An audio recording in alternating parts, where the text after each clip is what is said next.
Thank you for standing by, and welcome to the BUN webcast. During today's webcast, attendees will be in listen-only mode. There will be a Q&A session at the end of today's call. If you have a question during the presentation, you may submit it online by entering it into the QA panel. If you're in full screen view, click the question icon located in the floating toolbar at the lower side of your screen. Simply type a question into the dialog box and click the send button. If you're in the split screen mode, the Q&A panel is already open and is located on the lower right side of your screen. As a reminder, this presentation is being recorded. If you are experiencing technical issues, please contact WebEx Technical Support. Our speaker today is Guido Day, Manager Technical Support. Guido, please go ahead. Hi everybody, my name is Guido. I would like to talk today about troubleshooting on a BUN Tamp one-step machine. First of all, thanks for watching this session here. That probably means that you have somehow a unit and you would like to do some troubleshooting more on your own and to get a unit faster back up and running without requiring a service technician. And or you want to just learn about the simplicity about how that unit is working. This session is basically recorded, so we will send at the end a link so that you have that one always available. You don't have to take any screenshots in between, and even if you want to do that after the fact, you might want to share that one with a coworker or something like this. You're more than welcome to do so. If you have any questions here, just ask us a question while they come up. We will answer all of them at the end in a small little Q&A session right there. So troubleshooting is basically really, certain things you can do as an operator on your own. And we always find that a lot of people are just scared about it. And they're not perhaps scared about it because it is very difficult. It is just because, they feel not comfortable doing these kind of things. So we will attack individual groups here and sections to talk about what can be done there. So first of all, we will talk about where's my errors, my alerts, where do they alert me and how do they show up. We will talk about the bean hoppers and the grinders, what can be done there. The operator door, puck bin, drip tray, what is there. Brew mechanism errors, we will talk about it. What does water supply and leaks mean? We will as well talk a little bit about the fridge here and our milk portion, and something what we always hear is a cleaning interrupted, and so that are the topics, and let's start here. So the error message in general comes in on this screen of care and cleaning, and at that point it basically shows up in this area. I will now real quick sabotage the equipment to give you an idea about how that screen really looks then.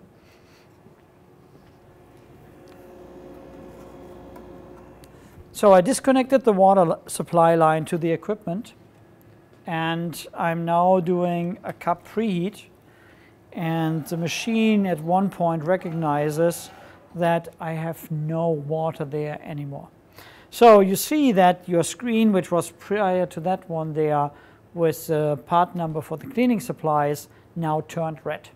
It turned red and it tells you the W12, that is the error code, but it also tells you that it is a flow meter error and check the water supply. So that's what was triggered that error message. You see down here, our hotline number, so it's immediately visible there. It's just on, not every software version has that. That is something what we recently did there.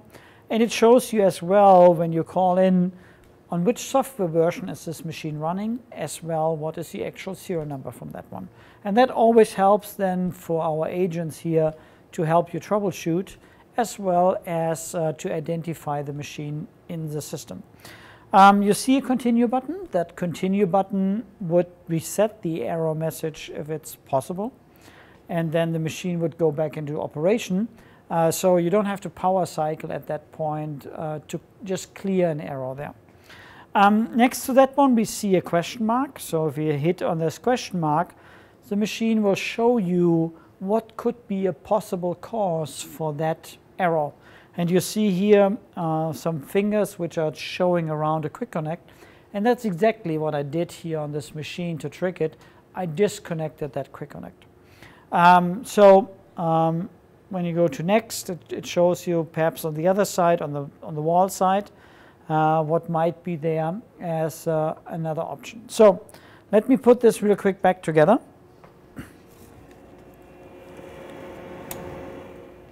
So I connected the machine again, and if I now press continue and the machine can reset that alert, the machine will go back into operation. And you see the machine just cleared the error message, and if I now go to a cup preheat, the machine runs out through that whole cup preheat without any other alerts. So that's kind of how the machine shows you that error message. In general, always press the continue button first. If this one doesn't clear the error message, power cycle the machine. Power cycling the machine is basically you take the puck drawer out, and you have here on the left hand side the main power switch. You turn off the equipment, you wait a couple of seconds, turn the unit back on, and see if the machine clears that error message. Sometimes that one helps as well. Whenever you have an issue where you say, I have perhaps a filling issue, that my cup doesn't get full or my taste is not correct, before you call in, run a cleaning cycle. Whenever you run a cleaning cycle, the machine is just flushing water over the coffee system, over the milk system. If you might have had by accident somewhere a kink in a line, you touched it and it might solve it. So around filling levels, taste, run a cleaning cycle. If this doesn't solve it, please call us. In general, when a machine is equipped with bundling, so every machine has that within the first year, and the years after, bundling is only available for customers which stay and continue on a PM program. If a machine has bundling, our agents, when they take a call, see what you see. So they see the status of the machine, they see the alert, and the conversation there can be just much more helpful, that we can try to troubleshoot and get the machine operational over the phone rather than sending a technician out there. So that's the error message, and let's talk first about the bean hoppers. So what can happen with the bean hoppers? The bean hoppers can only be removed when you close the slider, and when you then put the bean hopper back in place, a lot of times customers forget to open the bean hopper. So if they, and let me show this again with the service door open, if I take my bean hopper out, and I later forget to basically open the slider while the machine is in the unit, the machine has, when you now put the bean hopper in there, for approximately 2 products, beans in the grinder. And after that one, you will be getting an error message, which is basically a bean hopper empty, a message. What we do is at that point, first we always verify that the slider is open when it is in there. Or the second one is we basically go into the programming, a bun logo, advanced menu options, 6601, grinder settings, and here we have a hopper empty detect. We are resetting our value there, and with this one that should solve that issue. Another issue around the bean hoppers, what could be there, is that accidentally when people are inserting the bean hopper, they are keeping the bean hopper here, up there, but already opening the slider, so beans are basically falling inside the machine. If this is happening, we sometimes see that the hopper switch, which is detecting that there are there's a bean hopper in place, cannot be activated, and you always have the error message there which says bean hopper missing, bean hopper missing, bean hopper missing. So in this case, when you have that one, make sure that you take the bean hopper out there and take perhaps a vacuum or something like this and clean your whole area out here on the top of that grinder. The bean hoppers and the bean hopper lids, you know, they are out of plastic. They can normally drop on the floor without that they are breaking. But in case they are broken, a broken bean hopper lid always could have a piece of plastic falling into the grinder. So whenever you refill beans or something like this and you see a defective bean hopper or lid, you know, put a new one on it for two reasons. The first one is always cosmetically. It just looks, you know, nicer. And then the second one is if pieces are falling off and they are falling into the grinder might not be running anymore.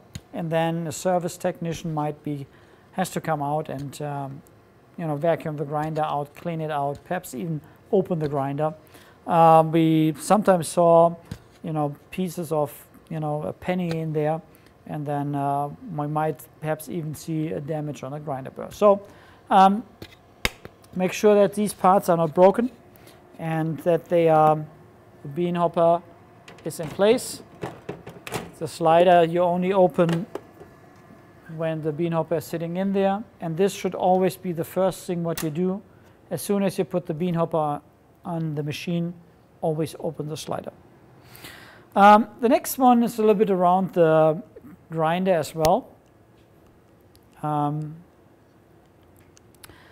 So if the brew time is too long, after 60 seconds, you might get an error message which says brew time too long. After 60 seconds, it stops the product no matter how full the cup is. And that means that either your coffee ground is too fine or that you have a low incoming water pressure to the equipment.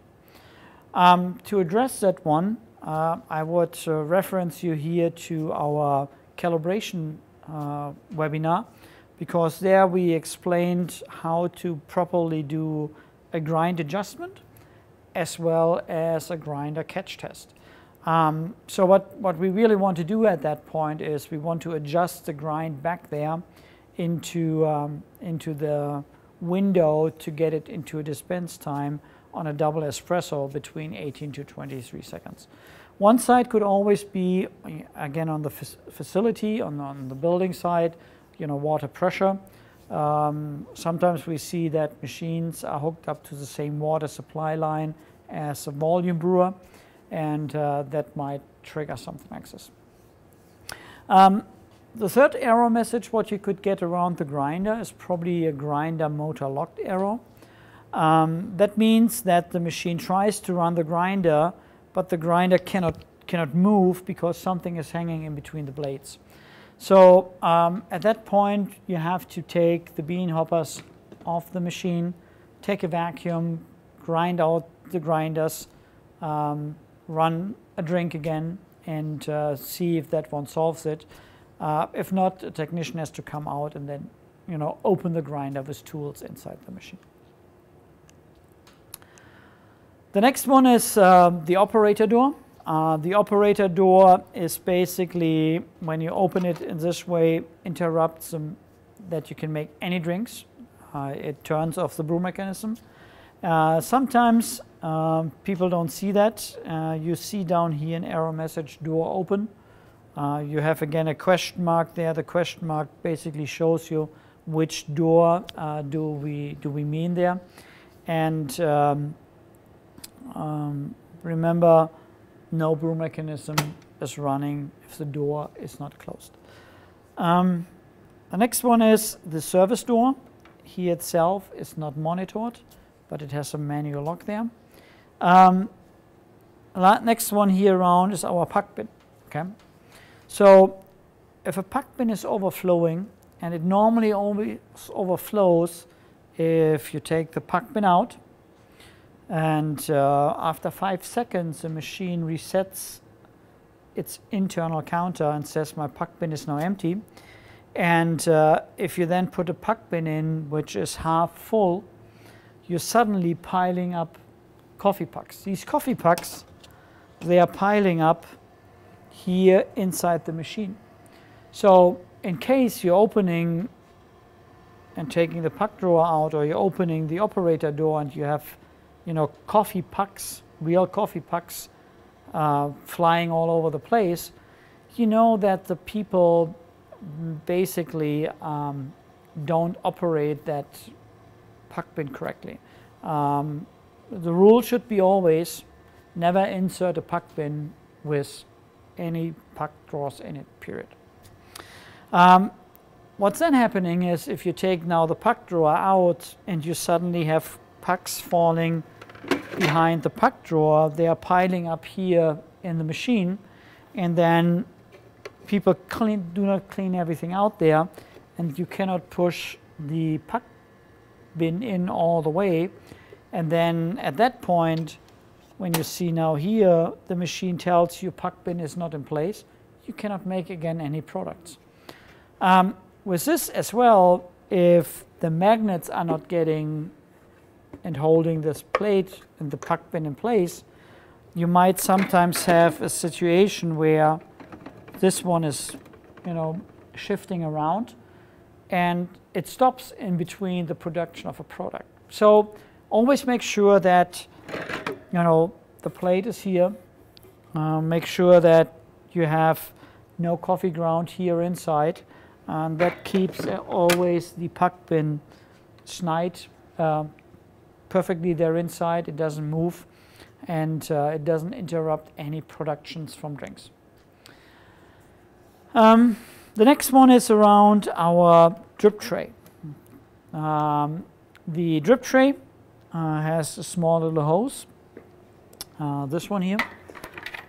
So if you have any debris going into our drip tray, that debris might be going into this tubing, and at that point that tubing is getting clogged. You can remove this one. You only have to disconnect that line here from a drain manifold underneath of that one.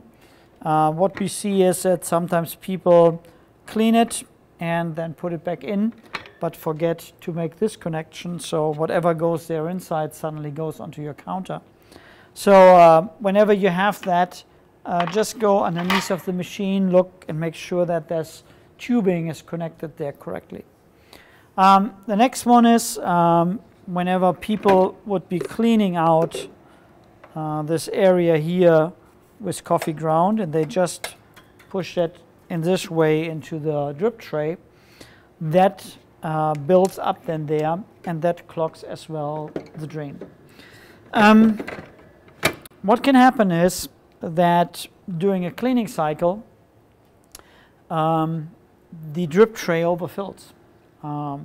If the drip tray overfills, it's not necessarily an equipment issue. It is most of the cases that either your drain line is clogged, so it cannot get that water to the building side.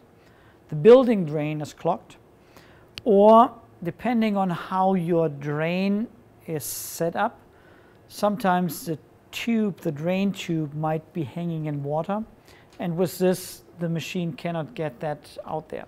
So we see quite frequently that a machine has a cleaning interrupted issue, and when we then talk to operators, they manually, during a cleaning cycle, cancel the cleaning because the drip tray was overfilling, and that was the root cause there. So the drain, make sure that you don't get any debris into it, that the drip tray stays very clean, that your floor, that your building drain is working perfectly.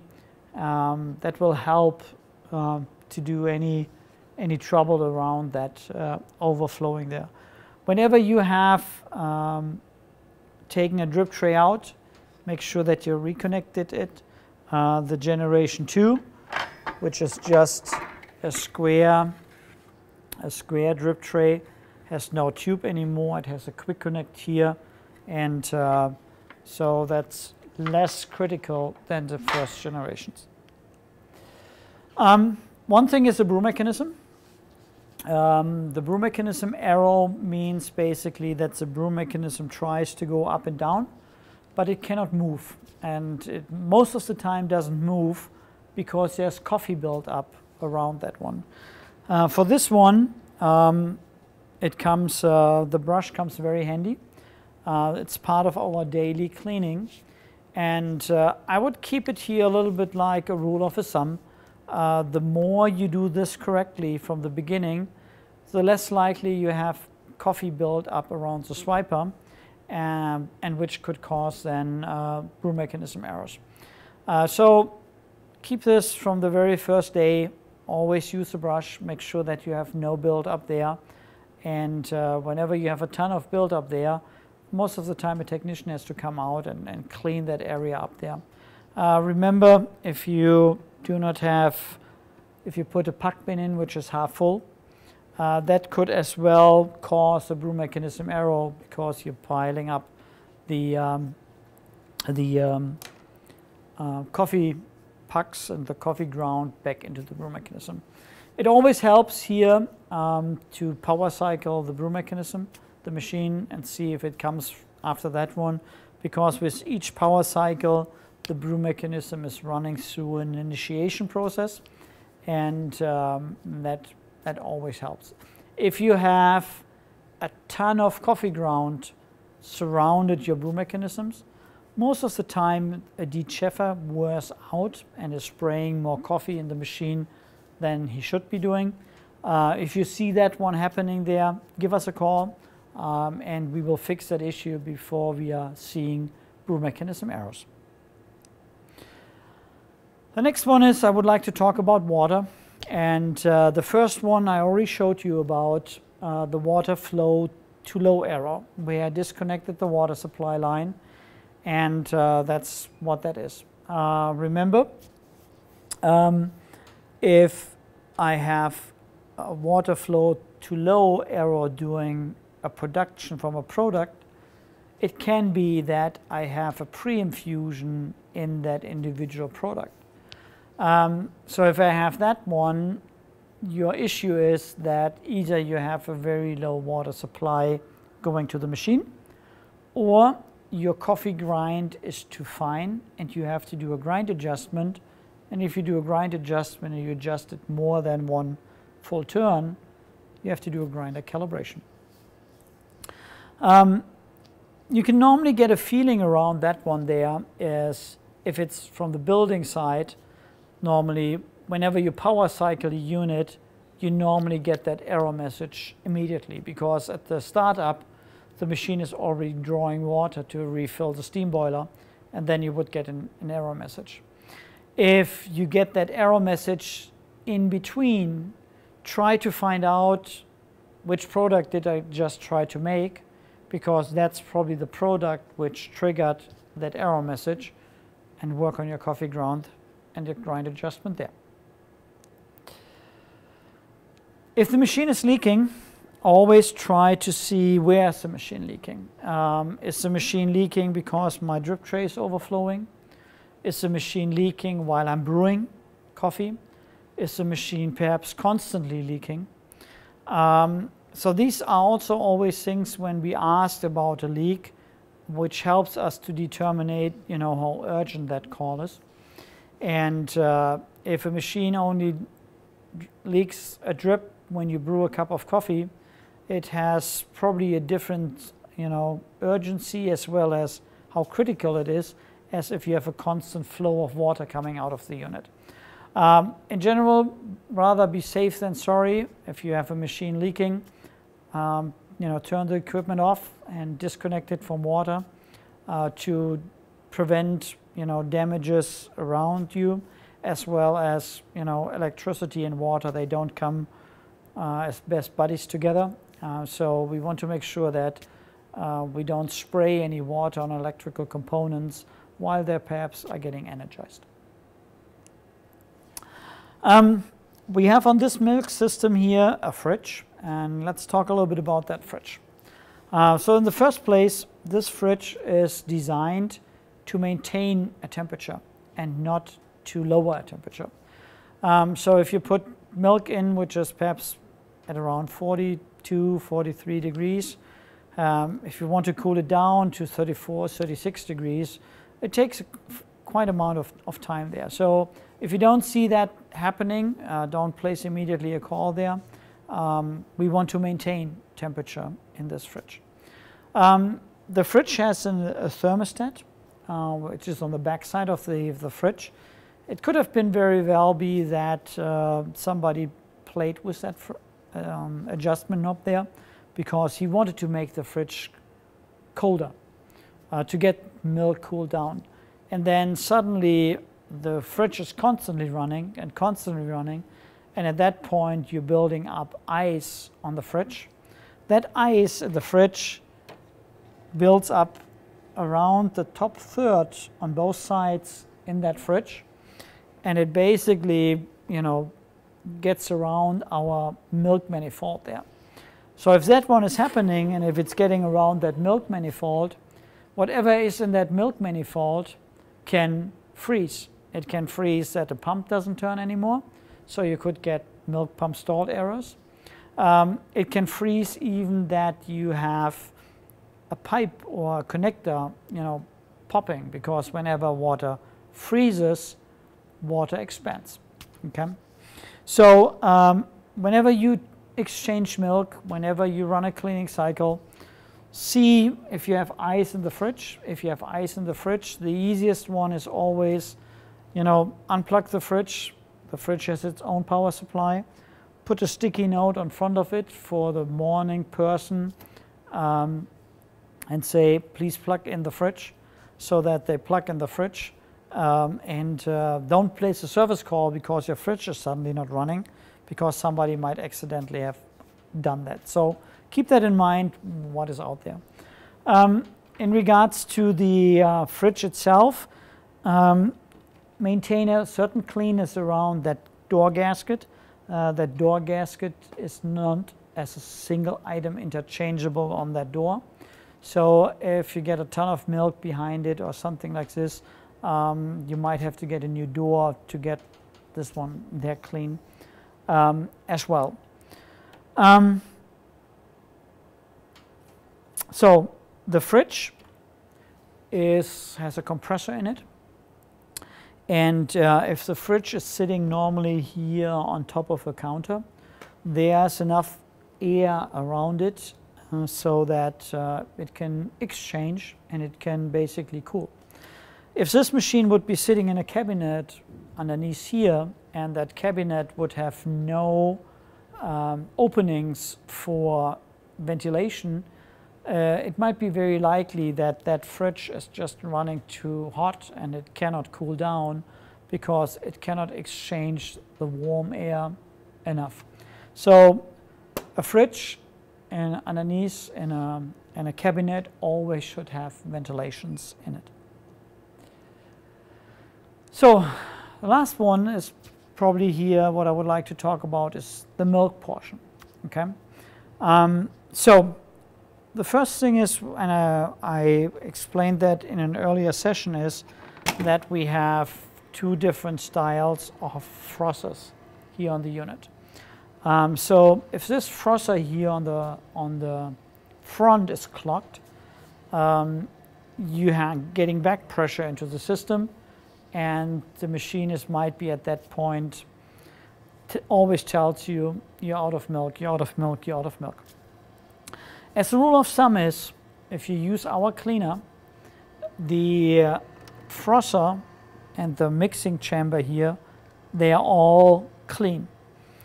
If you have on this laminator hard brown milk, or if you have milk here inside built up, that normally shows that you're not using the right cleaner, or that you're not cleaning for your volume often enough. When you clean these, don't use any sharp utensils to get your milk built up out of these. Take our milk cleaning tablet, take the pitcher, put hot water into it, put a tablet into it, throw these in there and let them soak for half an hour. After that one, you take them out and you basically can peel off whatever milk is here inside. The interior from these components, they are polished so that you cannot have milk sticking to it. If you take any brushes or if you take any sharp utensils, you might be at that point damaging that surface, and then you have milk sticking to it. If you see here brown portions on it, it might be sometimes that your milk is just calibrated a little bit too hot. So at that point, please give us a service call or place a service call to correct that one. It was very easy for me to take this connector off here when that door is open. I can also reach that basically when the service door is closed and I open my front door here. I have enough access to take that out in the same way. So keep that in mind. That one here is really to make sure that the frother is nice and clean. The next one is you might have the issue that the milk doesn't bring, the machine doesn't bring up any milk at all. So if it doesn't bring up milk at all, it could always be very easily be that one of these lines, for whatever reason here in the fridge, got kinked.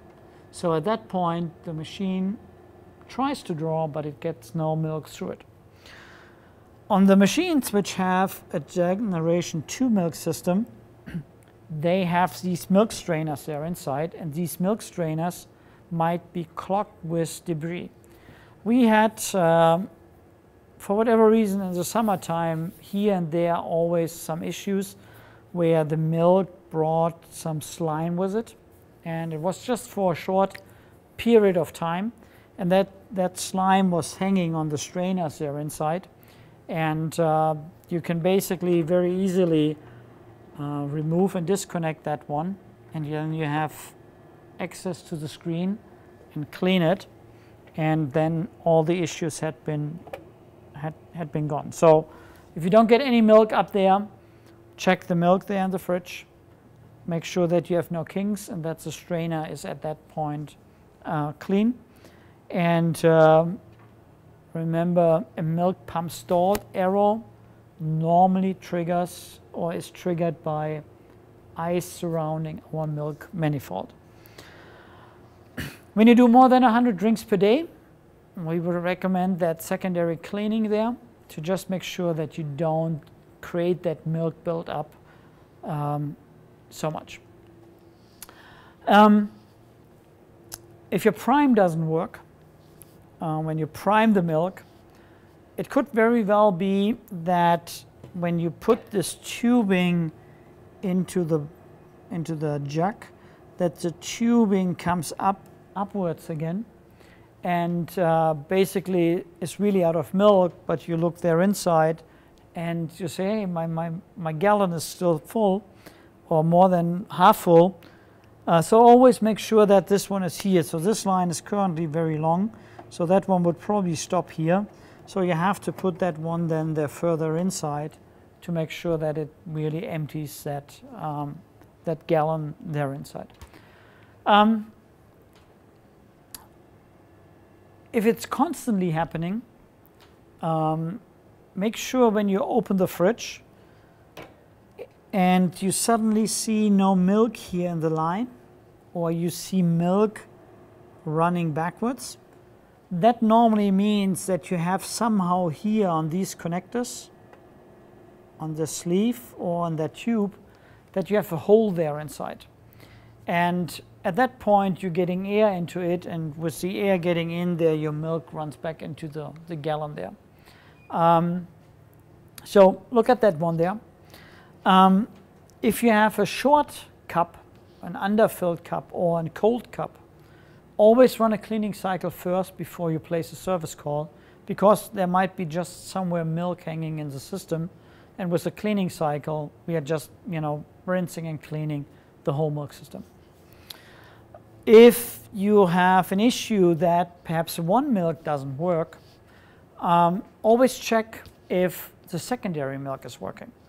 And if the secondary milk is working, just change your milk over to that side and tell the crew to say, hey, whenever we are not selling any skim milk today, and whenever you want to run a drink, you have to press the skinny cow, because then the machine is taking it from that one and it suddenly works. So keep that in mind. There are sometimes scenarios where, or situations where one milk doesn't work, but your secondary milk is working. At that point, just rather than not using the equipment at all, just make the crew people aware of that one, the customers aware that you only get one type of milk, and use the second type of milk with the other milk there. So I hope that had been a couple of things which could, help your day-to-day business, avoiding waiting on a technician there, getting your crew people and yourself perhaps a little bit more confident in the usage from the equipment. Again, remember, the more confident you are, the more likely you also solve something on your own and just say, I don't want to touch it. If you have any questions, you can always email me or something like this. Remember, that whole troubleshooting section is available as a link. And I would say let's get started on some of these questions and answers there. Have a good day.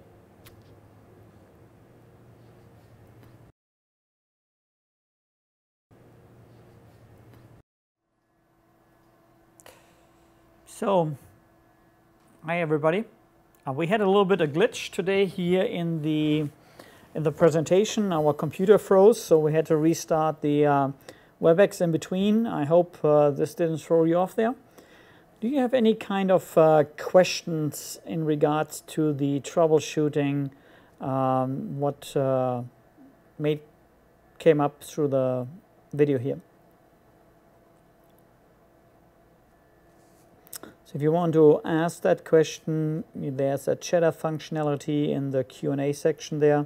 So at that point it will pop up here on the screen. If you have no further questions, I know that Steve, Natalie and Matt, you're on. If you have customers where we placed SureTemps and where we would like to get the customer a little bit more education around the operations from the equipment, we have the multiple sections: cleaning, troubleshooting, calibration, general operations, and everything. So if you perhaps find a good time for do these things again, so that you can invite the customers there, we are more than welcome to host that for them and get the word and the information out there around that equipment. The more confident a customer is to operate the equipment, the more successful he will be in troubleshooting and in general operations. Do not see any questions coming through. With this, I would then say thanks for the time. I hope you took something out of this one, and see you hopefully soon in one of the next webinars here. Have a good day.